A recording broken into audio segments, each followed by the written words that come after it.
Hey guys, so we're gonna do another review, if that's alright with you. And I figure since I already did Friday the 13th, Nightmare on Elm Street, Part 1, or just Nightmare on Elm Street, I thought I'd just continue and just keep doing the whole series. And next, we got A Nightmare on Elm Street 2, Freddy's Revenge. Now, a lot of people say that they didn't like this movie as much as the first one because of the supposed gay overtones. And looking back, yeah, it had some weird, overtones, that type of thing. But I enjoyed it. I did. I thought that the gay overtones actually fit well in the movie because, remember, Freddy was a molester and child killer. Molesting, sexual actions, and he kidnapped kids, not just little girls. He kidnapped little boys too, I'm sure.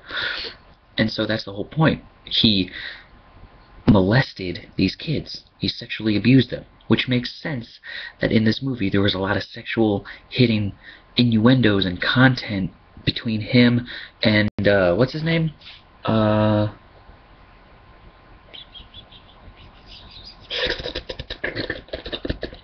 I don't know. But his name, Mark Patton, whoever Mark Patton is, whatever his name in the character was, Jesse, I think, yeah, Jesse, wasn't it Jesse? I think it was Jesse. Anywho, I thought, people were like, oh, he screamed like a girl. Well, that was pure fear. He was scared to death. You would not go, oh, if you were about to die. No, you'd let it all go. That type of scream is something that is usually used for, you're about to be murdered, or you just found out, like, your wife died, or whatever, and you let loose this scream of pure anguish and fear and just terror. That's the whole point. I thought it was beautiful. I thought he was great. I mean, and it turns out, I found out that in an interview, the documentary, Never Sleep Again, The Elm Street Legacy, they actually say that Mark Patton was gay. I didn't know that. And I guess it makes sense since he had less inhibition to scream like that. But I don't know, I enjoyed the movie. And people say, oh, well, Freddy broke one of the rules that Wes Craven does, is that he's only in your dreams. You only can pull him out if you touch him and get waken up at the same time. Then he comes out. And I'm like, no, he didn't break any rules. The thing is, when he possessed a body in the dream, when the kid woke up, he still had control over him because he possessed the body. That's the whole point. That's why he was able to supposedly come into the real world, because he possessed a body. And that's the whole point. And people don't seem to realize that, and they're like, oh, blah, blah, blah, we broke a rule. It's like, really? And, some reviewers have mentioned this, Jawoosh in particular. He says there's something that you can really like about Freddy, or on the other hand, really dislike. I like how he dies differently in every movie. Personally, I love that. Because I'd get boring if it was like, oh, they don't believe in him. No. Oh, they don't believe in him. No. He dies again. Oh, they don't believe in him. No. It just would get stale so quickly. Now, I think maybe they could probably do 2 films. That's it. Just 2 of him not being believed in to die. And it would be legitimate. Then after that, they'd just be doing a cash grab, so to speak. And so, yeah. Anyway, a lot of people say Robert Englund became most famous because of this. I have a whole list here of films that he's done. Let's go through them, shall we? Let's see. Okay, he did Slash Dreams, Buster and Billy, Hustle, A Star is Born, Stay Hungry, Eaten Alive, St. Ives, The Great Smoky Roadblock. Yeah, Roadblock, yeah. The Order of Patty Hearst, Mind Over Murder, The Courage and the Passion, Big Wednesday, Young Joe, The Forgotten Kennedy, Blood Brothers, Mystery 2, Thou Shalt Not Kill, Galaxy of Terror, dead or buried. The fifth floor. Let's see. Don't Cry, It's Only Thunder. The Fighting Chance. V. He's actually pretty famous in that too. I Want to Live. Hobson's Choice. Starfight 1. Alice, Vera, The Horse Thief. V. The Final Battle. Then, A Nightmare on Elm Street. There you go. He did tons of movies before he did A Nightmare on Elm Street. Then Hunter, $1 Million Misunderstanding. Night Court, Dan's Boss. A Nightmare on Elm Street 2. Fangoria, Weekend of Horrors. Never Too Young to Die. Infidelity. A Nightmare on Elm Street 3. Freddy's Nightmares, Season 1. Hold on. Freddy's Nightmare, It's My Party, and You'll Die If I Want You To. A Nightmare on Elm Street 4. Freddy's Nightmares, Season 2. A Nightmare on Elm Street 5. The Dream Child. 576 Evil.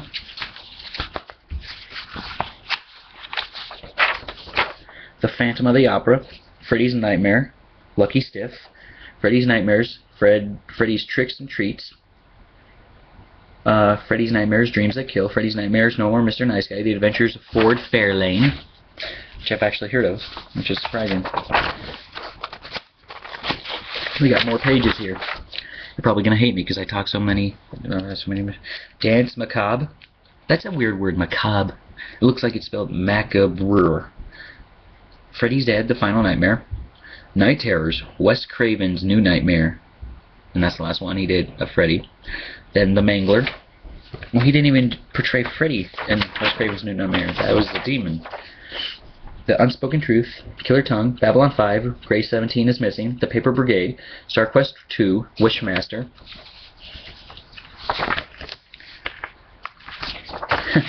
Yeah, I told you. I would get information on him next time and prove that he wasn't just in Friday the 13th.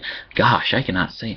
Nightmare on Elm Street. Okay, Perfect Target, Married with Children, Damn Bundys, Meet the Deedles, Urban Legend, Strangleland, The Prince and the Surfer, Python, Windfall, Charmed, Size Matters. Justice League, Paradise Lost, Part 2. Justice League, Paradise Lost, Part 1.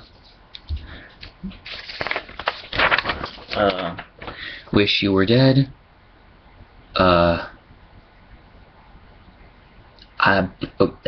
Il Ritorno di Gagliostro. It's Italian, so I have no idea. Nobody Knows Anything, Freddy vs. Jason. 2001 Maniacs. The Last Horror Picture Show, Heartstopper, Black Swarm, Killer Pad, Behind the Mask, The Rise of Leslie Vernon, Hatchet. I like that one, that's a good one.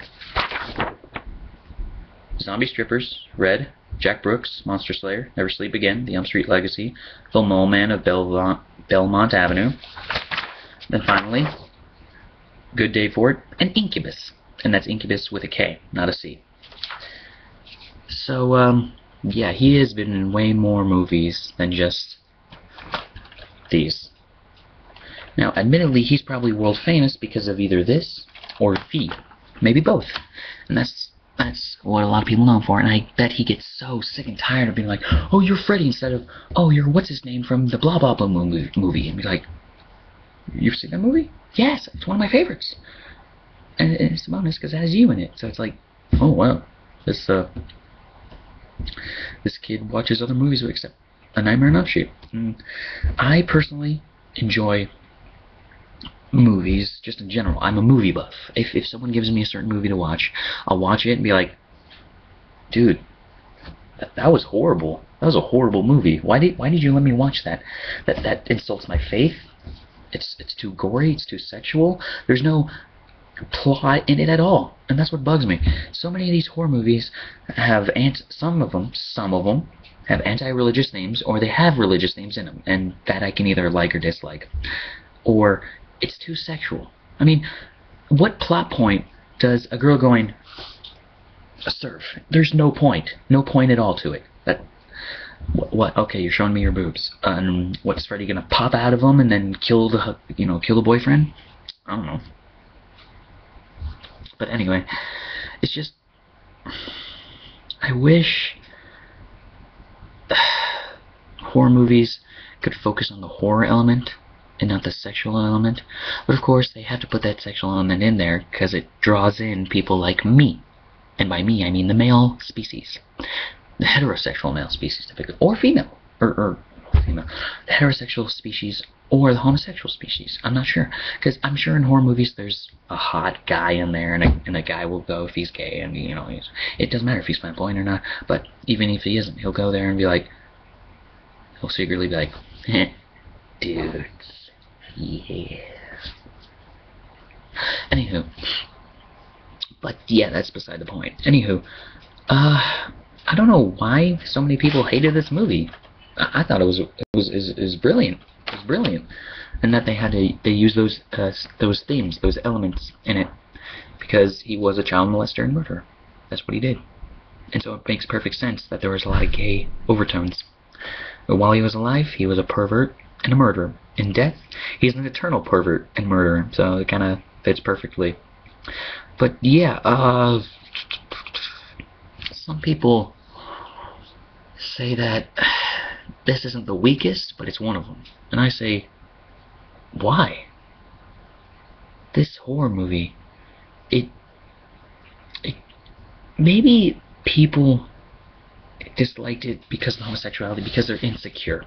Now me, I'm a very secure heterosexual male.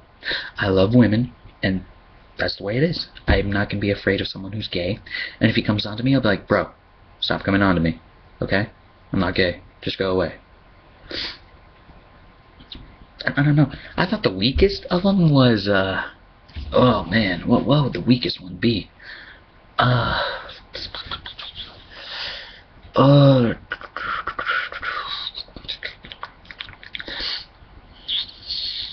guess, yeah, this is probably the most weakest, just universally accepted. Number 4. The Dream Child? You thought the Dream Child was the worst? Yeah, I did.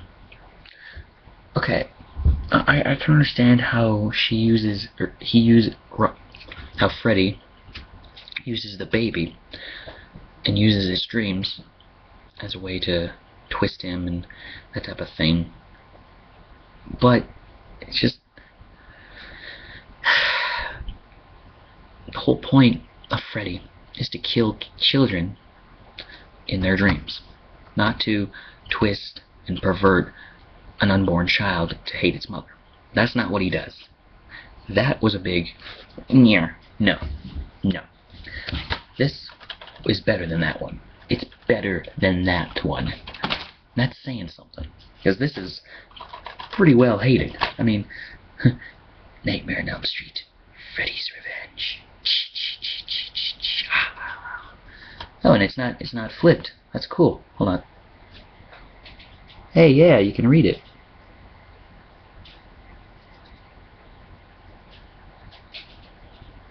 Huh. That's weird. Usually when I use my webcam, it's flipped. Weird. Anywho. But yeah, so, I thought the movie was great. Freddy's Revenge. And it makes very sense that they call it that. I like the ending of the first one because it sets up a sequel, as most Hollywood movies do. And very few sequels are as good or better than the original. In a way, don't get mad, in a way this is a better film than the first one.